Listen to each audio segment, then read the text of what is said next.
Hello बच्चों, कैसे हो आप लोग। तो बच्चों आप लोग ना आप में से मुझसे काफ़ी सारे लोग ये पूछ रहे थे कि सर जेईई एडवांस आने वाला है 1 महीने में, हमारी क्या स्ट्रैटेजी होनी चाहिए इस 1 महीने में, हमको क्या करना चाहिए जिससे हमारे मार्क्स बढ़े।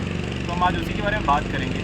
खैर उससे पहले मैं आपको जिस जगह पे मैं बैठा हूँ उस जगह को थोड़ा दिखाना चाहूँगा। तो आज मैं ओंकारेश्वर मंदिर आया हुआ हूँ। ओंकारेश्वर मंदिर महादेव का मंदिर है जो कि वन ऑफ द 12 ज्योतिर्लिंग भी है। तो जब आपका जेईई एडवांस हो जाएगा आप उसके बाद यहाँ पे आके दर्शन कर सकते हैं। मैं कहूँगा कि आप वीकडेज पे आएँ ताकि भीड़ कम मिले, ठीक है। ऐसे टाइम पे जब पब्लिक हॉलीडे नहीं है और बाकी एडवांस का आपके पास टाइम बहुत होगा तो आप तब भी आ सकते हैं, does not really matter.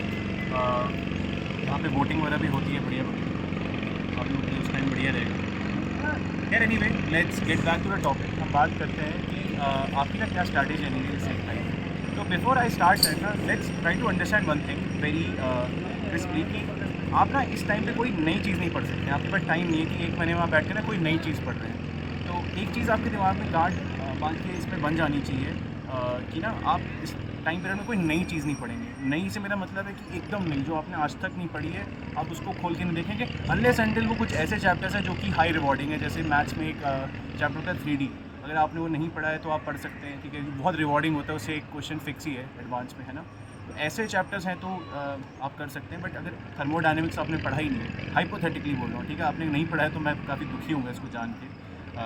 Hypothetically से आपने नहीं पढ़ा है नहीं पढ़ना चाहिए इसे 1 महीने के टाइम में, ठीक है। And this is frankly my opinion. अगर आप कोई और टीचर को फॉलो करना चाहते हैं आप कर भी सकते हैं। This is what I would say to my students, so I am saying the same to you. तो मेरे हिसाब से आपको इस टाइम पे क्या करना चाहिए ना, आप पिछले 10 या 12 साल के एडवांस के पेपर उठाइए, आप उनको एज ए टेस्ट दीजिए। 9 से 12, 2 से 5 के स्लॉट में बाकायदा बैठ के उसको एज ए टेस्ट दीजिए। और जब आपका 5 बजे पेपर ख़त्म हो जाए ना उसके बाद उस पेपर का एनालिसिस करिए। अब फ्रैंकली स्पीकिंग ना आप एक दिन में इस पेपर का एनालिसिस तो कर नहीं पाएंगे, तो आपको लगभग क्या होगा, एक दिन टेस्ट देने में जाएगा, एक दिन उसका एनालिसिस में जाएगा। तो 12 पेपर है आपके, 24 दिन यहाँ पे खा जाएंगे। और मैं आपको कहूँगा उसके अलावा ना आप 1-2 टेस्ट दे सकते हैं ऐसे क्या बोलते हैं किसी भी रैंडम कोचिंग इंस्टीट्यूट के, जहाँ पे ना आप उसको ऑनलाइन दें ताकि आपको थोड़ा हैबिचुएशन फील हो जाए, ठीक है, उस टेस्ट के लिए। Now let me talk specifically what do I mean when I से एनालिसिस। तो एनालिसिस ये नहीं होता है कि आप बैठ कर देख रहे हैं वो ग्राफ आप बना रहे हैं कि आपके कौन से एरिया में कितने मार्क्स है, ये वो दैट्स एब्सोल्युटली नॉनसेंस। उसकी मैं कोई वैल्यू नहीं करता हूँ टू बी ऑनेस्ट। इस टाइम पे ऐसा नहीं, उसकी वैल्यू नहीं, उसकी वैल्यू तब होती जब आप 11th में होते हैं ना, 12th में होते हैं, बट आप दे चुके हैं उस टाइम पर, ठीक है। तो उस समय मत फंसी। एनालिसिस यहाँ पे बहुत स्ट्रेट फॉरवर्ड मतलब ये उसका, आप जाएंगे हर एक क्वेश्चन पे, ठीक है। आपसे अगर वो नहीं हुआ तो क्यों नहीं हुआ उस पर आप ध्यान देंगे। क्यों नहीं हुआ में कारण हो सकते हैं कि आपने पढ़ा ही नहीं उस चैप्टर को, तो आप क्या करेंगे, उस क्वेश्चन को हटा देंगे, है ना। या आपको लगता है कि थोड़ा थोड़ा आपको मालूम है उस चैप्टर के बारे में, तो आपको सोल्यूशन देख लेंगे और समझने की कोशिश करेंगे कि वो करना क्या चाह रहे हैं। दूसरे क्वेश्चन होंगे जो आपने गलत किए हैं। तो जो क्वेश्चन आपने गलत किए ना, इस जगह पे आपको बहुत ज़्यादा फोकस करना है और समझना है कि मैंने उसको गलत क्यों किया।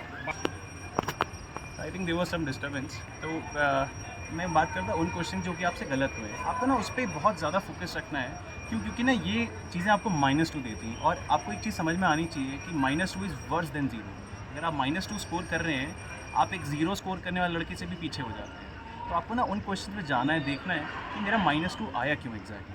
क्या मैंने कोई ऑप्शन मिस कर दिया था, क्या मैंने वो चीज़ पढ़ी थी उसको अटेम्प्ट कर दिया था, वगैरह वगैरह। There will be plethora of reasons. आपको रीज़न ढूंढ के निकालना है और उस चीज़ को बैठाना है वहाँ पे और उस चीज़ को फिर से रिपीट नहीं होने देना है। ये आप दर बर दर पेपर को करते जाना है, एज इन कि आप पहला पेपर देंगे, एनालिसिस किया, दूसरा पेपर देंगे, तो वो सेम मिस्टेक रिपीट नहीं करनी है आपको, है ना। सेम मिस्टेक रिपीट कर रहे हैं मतलब क्या, आप ऑब्वियसली बेवकूफ़ाना हरकत कर रहे हैं, then there is no point of giving papers at that point of time, right. और तीसरा, उन क्वेश्चंस पे आप जाएंगे जो क्वेश्चन आपने सही किए। अब आप सोच रहे होंगे यार उन क्वेश्चन का हम करेंगे कैसे। आपको क्या करना है, हर एक ऑप्शन को ना खंगाल डालना है कि अगर ये ऑप्शन सही नहीं था तो क्यों नहीं था, ठीक है। क्या होता है, सिंगल ऑप्शन करेक्ट है, आपने एक तुक्के से ऑप्शन चुन लिया, अच्छी बात है, पेपर में ये सब करना चाहिए आपको ना, तुक्काबाजी करके आप स्कोर कर रहे हैं। बट एक बार जब वो हो जाए ना तो उन क्वेश्चन पे जाइए और ये समझने की कोशिश की कि वो गलत क्यों है ऑप्शन, ठीक है।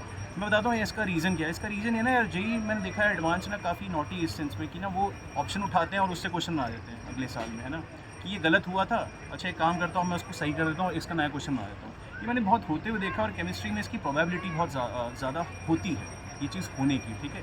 तो आप क्या ना, अगर आपने जो क्वेश्चन सही किया उसमें जाके आप इस चीज़ का एनालिसिस करेंगे सारे के सारे ऑप्शंस का, आपको वहाँ पे एज मिलेगा बाकी लोगों पे कि ये क्वेश्चन भाई अगर इसका एक ही ऑप्शन सही था तो बाकी ऑप्शन सही क्यों नहीं था। उससे क्या होगा ना, आपका सॉर्ट ऑफ रिवीजन भी होगा। And let's come back to that point exactly, revision वाली बात। तो आपका रिवीजन आपको एग्जैक्टली ऐसे ही करना है। पेपर दिया, एनालिसिस किया, उसके बाद आपको ना खमियाँ पता चल जाएंगी कि यहाँ मेरी गड़बड़ है। अब आपको जहाँ लग रहा है ना कि ये टॉपिक में मैं चीज़ भूल गया था और मैं इसको क्विकली रिवाइज़ कर सकता हूँ, जाओ रिवाइज़ कर लो, ठीक है। रिवीजन कई स्तोत्र हो सकते हैं। I would not recommend one shot videos, क्योंकि उससे क्या होगा ना, आपको कुछ वैल्यू एडिशन नहीं मिलेगा। बट अगर आपको लग रहा है वन शॉट वीडियो से आपको वैल्यू एडिशन मिल रहा है, you can go for it. But my Frank opinion would be कि आप जाएँ अपने सोर्स पे, जो आपने नोट्स बनाए हैं इतने सालों में, उस पर जाएँ, जो किताब से आप पढ़ते आए हैं, और जाके देख लीजिए। बहुत ज़्यादा टाइम नहीं लगेगा उसको चीज़ को, है ना। और बाकी अगर आपको नहीं मिल रहा है तो उस पर्टिकुलर टॉपिक की वीडियो उठा के देख लें। जैसे अगर आपको हाइब्रिडाइजेशन याद नहीं आ रहा है तो जाओ यूट्यूब पे करो हाइब्रिडाइजेशन और उसकी शॉर्ट वीडियो देखो, है ना। Hybridize explain 30 minutes. There are lot of creative teachers, वो क्या करते हैं, चीज़ को क्रिस्पली समझा के छोड़ देते हैं। जाओ जाके समझ लो, यही तो करना है ना। बट अगेन मैं मतलब टू बी ऑनेस्ट ना, देयर इज़ अगेन प्रोबेबिलिटी कि ये चीज़ काम करे नहीं करे, क्योंकि आपने देखा होगा एडवांस आजकल ना फंडामेंटल चीज़ों में बहुत सवाल पूछने लगते हैं। तो अगर वो फंडामेंटल चीज़ों पे सवाल पूछेगा तो वहाँ पे ना आप लोग फंस जाएंगे।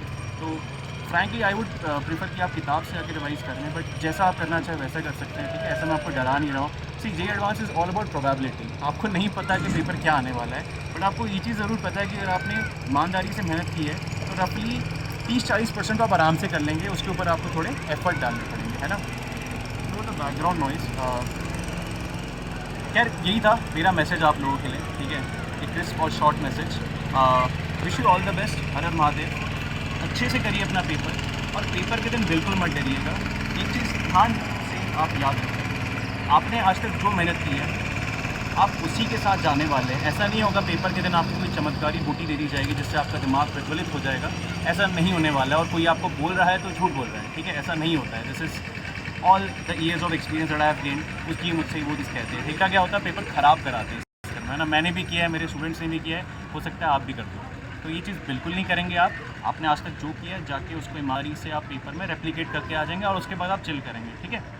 तो with this view I wish you all the best again. Her Har Mahadev.